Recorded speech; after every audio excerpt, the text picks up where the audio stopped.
As you can see here, I'm using my flat 1-inch brush and just blending now the Naples yellow into this grey blue here. And I've used plenty of paint. The more paint you use, the more time you have to blend. Acrylic paints dry very quickly. So if you're painting a large area like a sky where you're going to be doing some blending, always use plenty of paint because it will give you longer to blend with.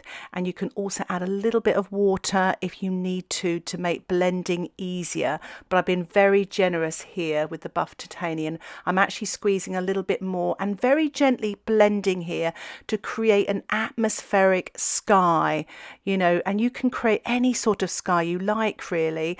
I've painted it lighter on the horizon so it gives more depth as well. I've decided to squeeze out a little bit more of the buff titanium and I'm blending there just to create a little bit more drama and light in my sky.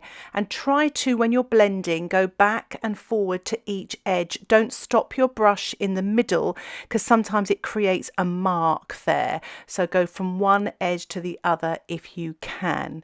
I'm removing the washi tape now. As you can see, there's a lovely straight edge there. It's a really good way of sort of getting your horizon straight, nice clean lines. Now I'm just squeezing out more of the buff titanium, more of the grey blue, and also some grey violet. Again, if you don't have these colours, you could use white, blue and some burnt sienna or burnt umber. So you're creating these really soft, muted colours.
As you can see here, I'm blending also with my fingertips.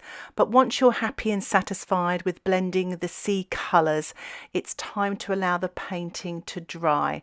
And once the painting is dry, you can work on the next layer. But I thought I'd share something with you, and it's a glazing technique.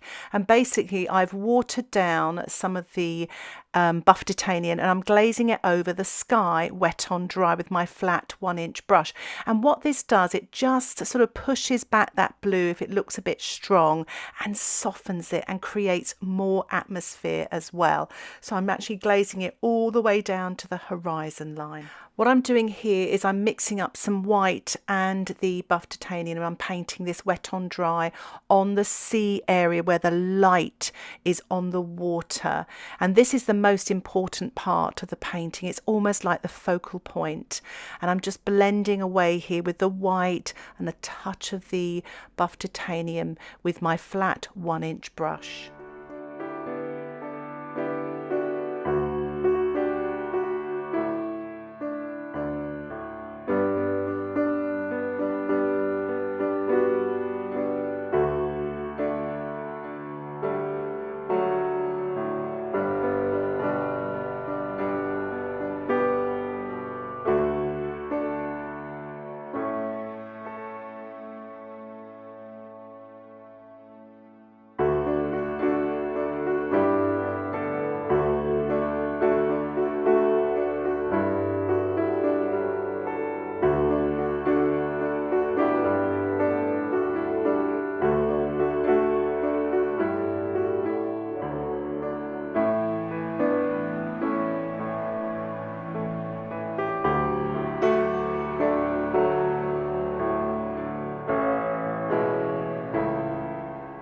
As you can see here, I'm using my flat 1-inch brush and the sort of side of it, printing a little bit of white titanium onto the surface there to create that lovely sparkle in the water, and it really is quite effective.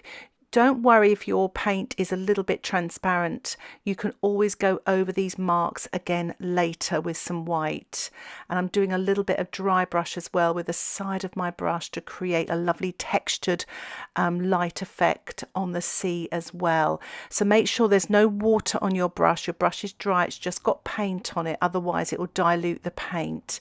Try to vary the marks as well. Don't have them all the same or all in a row. Try to be as random as you can. Remember, if you don't like a mark, just wet it and wipe it off before it dries. I've swapped now to a really small brush, only because it was the first brush I could grab, so if you want to use something larger, go for it. But I'm just creating some smaller marks here in the water as well, just using white titanium paint on its own. I thought it'd be quite nice to spatter as well, so I've watered down the white titanium and I'm spattering with this small brush just to create a little bit more sparkle. So I'm mixing up a little bit of the grey violet here, but you could use the ultramarine, burnt sienna and a little bit of white, or the buff titanium. And it's quite a soft colour here, soft grey, and I'm just blending it in to the water just to finesse the painting, so it's going into this light area, and you can mix it up a little bit and add maybe a little bit more blue. I'm adding a little bit more buff titanium, so the water's got lots of different shades in there. It's not just one flat colour.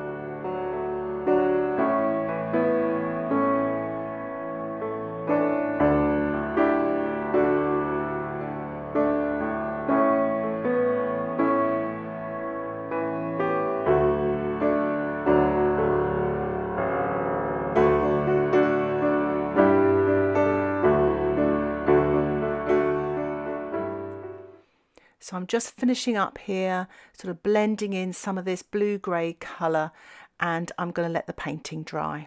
Once the painting is dry, I'm using my flat brush to paint some rocks here, using blue and brown actually, some ultramarine and burnt umber. I've swapped the smaller little brush there just to finesse these rocks, working wet on dry. And what I'm doing now is adding a little bit of white and the blue-grey colour and just painting a little bit of light just below those rocks there, sort of in a dry brush fashion, just to create a little bit more sparkle on the water.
As you can see here, I'm just adding a little bit more of the light colour with my brush there, using some of that grey blue as well, and adding a little bit of land in the distance here, working wet on dry. And I'm using a small brush, a little round brush here, but you could use something a little bit larger if you feel comfortable. I've added a touch more white in there. I felt it was a bit dark. I don't want it to come forward too much, so you can just sort of maybe paint something on. If you feel it's too light, add a darker tone. If it's too dark, add something lighter. And I think that works quite well, what I've got there. I'm going to paint something on this side as well, just to balance out everything, using this lovely sort of light to mid-tone colour. But you could use ultramarine, bit of burnt sienna and a touch of white to create this colour. If you want a blue grey, add more blue, less brown. If you want a warmer grey, add more brown, less blue, and then some white. So I'm just blending the top here so it looks like it's sort of fading off into the distance to create some depth in my painting. I'm doing the same on the left hand side here, just to blend this distant land here so it doesn't come forward too much, to create depth in my painting. I thought it'd be quite nice actually to paint a little bit more white under these rocks to create some light against dark, and I thought it'd be quite nice to spatter as well to look like the waves are crashing up against the rocks there. I've just dabbed a little bit of my paper towel because the little white spots went a little bit further than I thought they would. Using this small round brush just to paint a little bit more white, finessing the light on the water. So I'm mixing up a little bit of this blue and brown now and painting some grasses in this right hand side of the painting, wet on dry, and it's just to create some depth, so these darks come forward, become the foreground, pushing back the sort of middle ground and the distance as well, to give the illusion of a 3D space on a 2D surface. So I've kept the sort of colours in this painting really simple. I'm just creating some texture on these grasses as well, just to pull them forward even more to create this illusion of depth. Adding a touch more dark as well, just to finesse this detail here in the bottom right hand corner. And I'm mixing up a little bit of the blue, the brown with a touch of white, and I'm going to paint some birds in the distance, quite small, using my small round brush, and they're like V shapes but a little bit wider, and I try to have one wing shorter than the other so they look like they're sort of turning into the distance there. So I'm removing the washi tape to reveal a lovely white border. It's great for presentation, but also it gives you time to assess to see if you need to do any more to the painting, but I think I'll leave it there for now. If you have any questions about this tutorial, please put them in the comments section below, and if you don't want to miss any of my future tutorials, don't forget to subscribe to my channel where you will get updates of my latest videos. Thank you so much for watching. Happy painting. Bye for now.